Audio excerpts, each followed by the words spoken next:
Gustavo Kingdom Rebirth is a Soulslike with an anime waifu protagonist.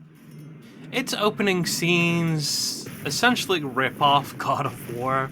You know, city under attack, everything's under fire, you're going off to fight something.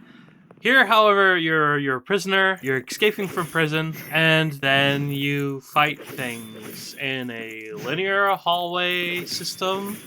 There isn't much to combat. There's attack, there's dodge, there's a rebound if you attack projectiles with the correct timing. Other than that, there's really not a whole lot to it. So combat is pretty bare bones. It's not even really a combo system. You can click and hold if you want. There's no blocking. So it's very simple in that regard. And then they threw in the kind of difficulty of the bosses that do high damage and things like that of the Souls-like. It's not very good. With minimal practice, I could pretty much take on what I presume is the final boss of the game. At least you can do it if you want to, early on, rather than, you know, going through. But I don't think my skill had really improved all that much. So for a Souls-like to really not be based on skill is interesting, but I don't think it's in a good way.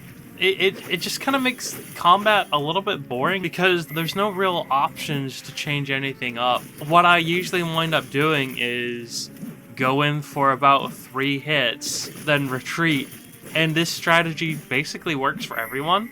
The ranged abilities usually have an area of effect, but they're so slow to launch them that even if you are close, if you're constantly moving, of course you have to pace your stamina.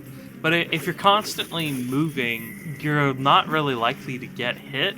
Yeah, I lost to bosses and stuff like that. That happens.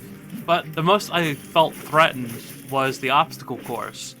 And the reason with that is just the lack of mobility options. So if you get hit by certain things, it kills you and you have to start over from the beginning again. Now, to be fair, you could potentially use this to spam levels.